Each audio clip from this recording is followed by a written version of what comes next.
Jackson gripped his plasma rifle tighter as the alien forest erupted around him. The Zephyrian raiders had been tracking Princess Emma for 3 solar cycles, and now they'd finally cornered her on this backwater moon. What they hadn't counted on was a human mercenary getting in their way. "Stay behind me, Your Highness," Jackson called over his shoulder, his tactical shield humming with energy as it deflected another barrage of crimson bolts. Emma's crystalline scales shimmered with fear, her lupine features twisted in anguish. The Zephyrian princess was nothing like the humans Jackson had grown up around on Earth's outer colonies. But 3 weeks of escorting her through hostile territory had taught him that courage wasn't limited to his own species. "Jackson, there are too many of them." Emma's voice carried the melodic tones of her people even in terror. "You should save yourself." The human let out a harsh laugh, pivoting to spray suppressing fire at the advancing raiders. "Not happening, Princess. Humans don't abandon their contracts." The truth was more complicated than that. Jackson had stopped thinking of this as just another job somewhere between the second assassination attempt and watching Emma risk her life to save wounded civilians on Kepler 442b. But admitting that would mean admitting he'd done something his drill sergeants always warned against. He'd gotten attached. A massive Zephyrian warrior burst through the tree line, wielding an energy blade that crackled with lethal force. Jackson's shield absorbed the first strike, but the feedback sent him stumbling backward. The second blow would have cleaved him in half if Emma hadn't thrown herself between them. "Emma, no!" Jackson roared, watching in horror as the princess raised her arms to protect him. Time seemed to slow as Jackson made his choice. His shield generator was already overloaded from the sustained firefight, red warnings flashing across his HUD. But humans had always been notorious for pushing their equipment beyond safe parameters. He rerouted all remaining power from his suit's life support into the shield matrix and lunged forward, catching the warrior's blade on the crackling energy barrier. The impact sent shockwaves through his armor, and Jackson felt his ribs crack as he absorbed the blow meant for Emma. His shield held for exactly 2.3 seconds, long enough for Jackson to draw his sidearm and put 3 plasma bolts center mass into the warrior's chest. The energy barrier collapsed with a shower of sparks, leaving Jackson's left arm numb and his shield generator smoking wreckage. But the warrior was down and Emma was alive. "You magnificent fool," Emma whispered, her scaled hands checking him for injuries.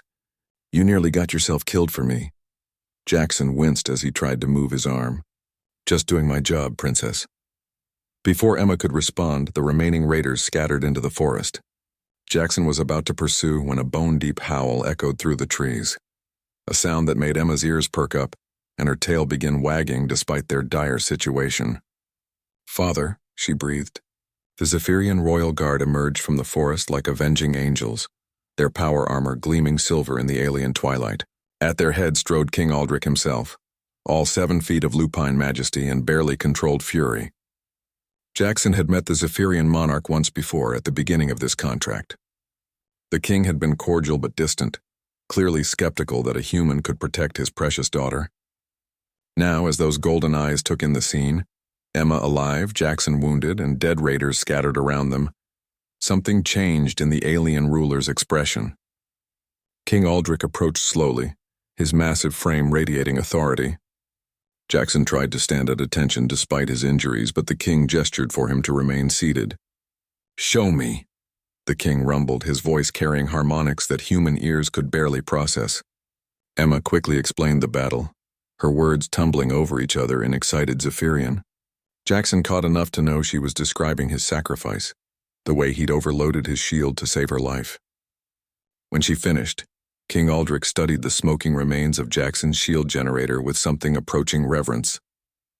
"This device," the king said, switching to accented standard. "It was important to you?" Jackson shrugged with his good shoulder. "Military-grade personal shield. Cost me 3 years' savings.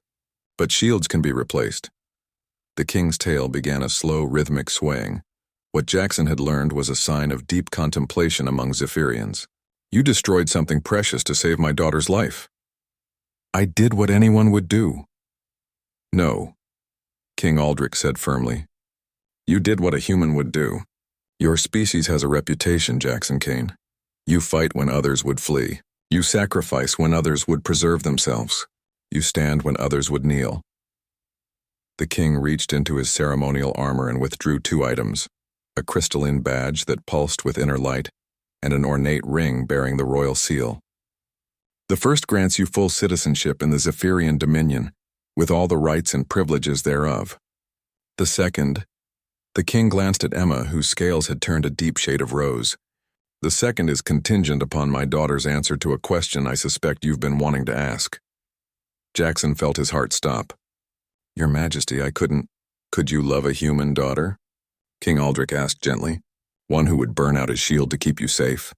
Emma's answer came not in words but in action.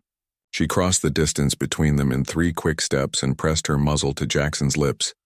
And what he'd learned was the Zephyrian equivalent of a kiss.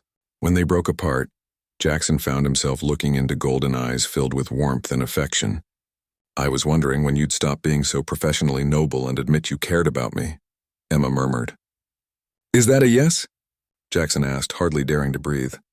Emma's tail wagged so hard it was practically a blur. That's a yes to everything, you beautiful, reckless human. 6 months later, Jackson stood in the royal gardens of Zephyr Prime, wearing ceremonial armor that incorporated salvaged fragments of his broken shield. Emma approached down the flower-lined aisle, resplendent in traditional wedding attire, her father beaming with pride beside her.